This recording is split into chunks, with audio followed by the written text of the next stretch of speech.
vivre. Alléluia. Alléluia. Alors quand il y a une incompétence dans la calice au Pierre, c'est alors là où nous venons de lire, l'apôtre Pierre était gardé dans la prison. Mais l'église nécessite d'adresser des prières à Dieu pour lui. À un moment où il faut y avoir l'église, on va reposer dans la saison et la prière. Prier jusqu'à l'exaucement.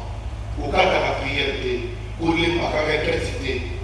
Répète son nom pour l'amour, ce qui vous dit à nous. Prie tôt, tard et longtemps. Zala la position initiale, l'église est notamment à genoux. Il y a beaucoup comme on a assez pour la couper les âmes. Il y a beaucoup comme on a assez pour la pousser dans l'eau la il y a beaucoup comme on a assez pour la pousser dans l'intervention parce qu'au commis la souka. Mon côté, la pierre est faite à haute. Contrairement à l'église qui n'a pas à Golgotha. Je vais faire la Nata, qui on a qui pour se donner après ça, il y a autorisation pour que nous puissions nous autres à la croix. Mais présentement, il y a des personnes qui ont besoin.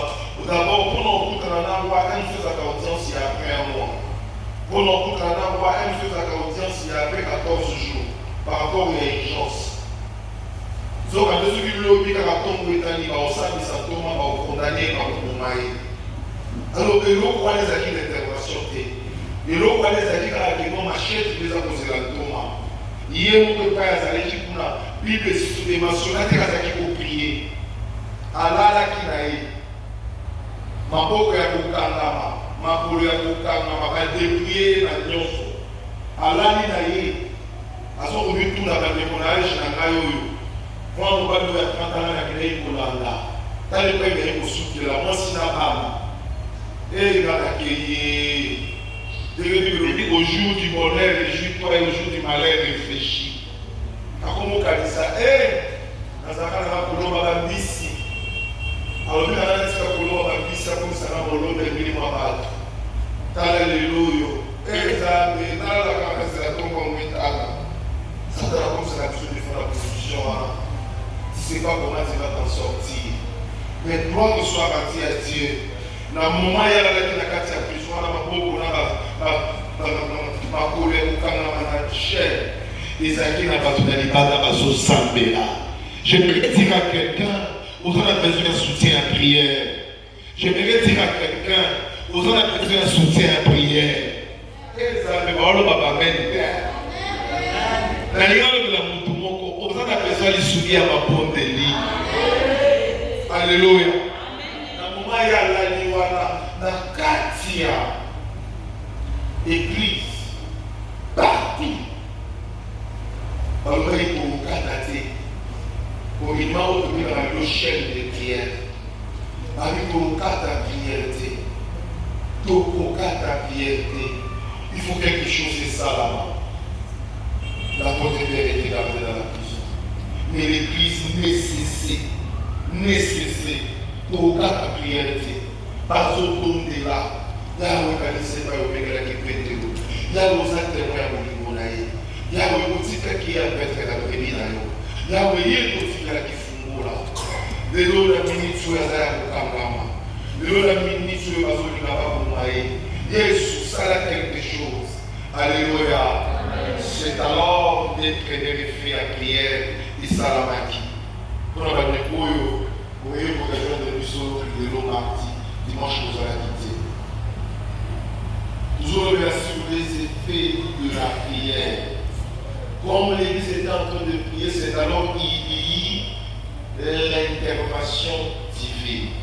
Tant que nous passons de la divinité intervenaka. Et tant que divinité intervenaka. Et divinité intervenaka, c'est la modèle à battre. Divinité intervenaka, la modèle est mon divin. Alléluia. Quand la divinité intervient, la libo d'ao papa la kateyo au bala. Quand la divinité intervient, Dieu va déclarer que uniquement stérile au robota. Quand la divinité intervient, quand la ciment au monde quand la divinité intervient, il y a des opérations sans cicatrice. Le côté qui n'a pas le corps, mais non, mais limoué. Le okotaki na salle d'op te appendicite elimwe, okotaki na salle d'op te fibrome elimwe. Quand la divinité intervient, c'est alors écriture à l'okotaka na se atombolaka likolo. Quand la divinité intervient, okokaka on a la télévision peut faire la chef de l'État. Après c'est la ligne. Quand la divinité intervient, on se retrouve dans la carte gouvernorat. Parce que quand nous avons l'okotaka, non seulement l'okotaka, mais on a la place à vous faire ça. Lui est parmi le grand. Quand Dieu te ramasse, à Kofani, ça va faire un peu de bateau hier. Parce que comme tu m'as dit, voilà, on se rappelle que tu quand la divinité intervient, on a pas dit bientôt dans ton bois, on a 14 € à véhiculer. Quand la divinité intervient, on se retrouve dans un locataire au commis bailleur. Quand la divinité intervient, on se retrouve dans un célibataire au commis marié. La zone déclarée dans ton bois, vous allez vivre l'intervention divine. On a dit amen, ça va intervenir pour ailleurs. C'est quel nom complètement que le ciel intervient. Alléluia. Nous avons de la sacrité. Nous avons libéré la sacrité. Nous avons le salaire d'intervention sacrité. Nous avons le supplier pour la sacrité. Mais ça, c'est alors d'une manière différente. Alors, il y a un ange qui dans la prison. Dans le ange qui dans la prison. Et il y a un ange a localisé la prison. La bande de l'Israël a localisé la prison. La bande de l'Israël a localisé la prison. On a compris le colon, ça va localiser. Ça va localiser mon thème. À mon apôtre, c'est même aussi la terre. Ça va aussi mon thème. On a dit amen de Manuel pour la taille. On a dit amen de Manuel pour coller.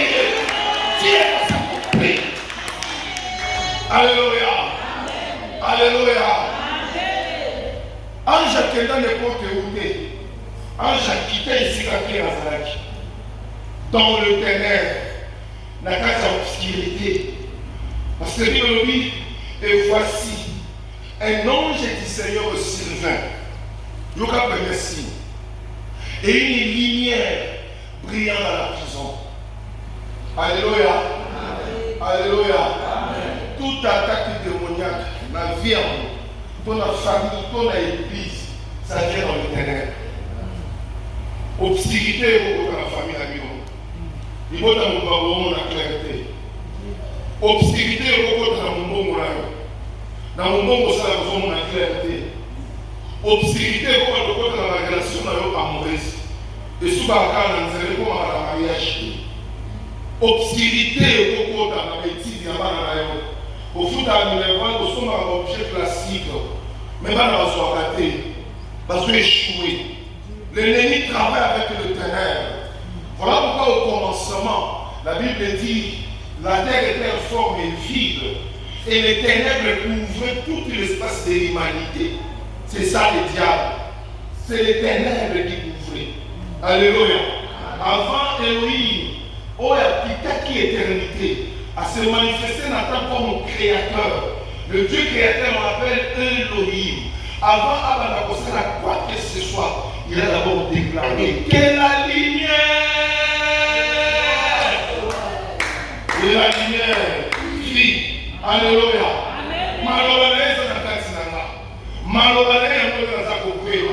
la tombe de Nicolas fina n'a déclaré que la lumière. La tombe de cette matin la lumière est là. La tombe de la lumière est là. La tombe de la lumière est là.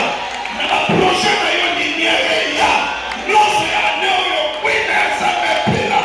Ça va prophétiser au moment de clair dans le néo. Et la sœur parle au moment de clair, au moment de la multiplication de la bénéfice. On a dit qu'on a Satan à $100, mais $100 on est au à $1000. $1000 on est au à $10,000.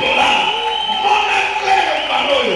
Nous sommes ça là, au monde de la Yacob clair. Oh, la prophétie dit un peuple qui était assis dans les ténèbres, tout à coup, ils ont vu une grande Le clair passe comme la lumière. Dans le vivant, la lumière. Dans le vivant, la lumière. Et ça, nous passons le la clair. Oh. Comment sont les salariés pour monter dans le clair? Et ce sont la main. Pour chier, on a dans la carte agenda. Bah, nous avons dans le clair. Voilà pourquoi dans le il y aura pris des ténèbres.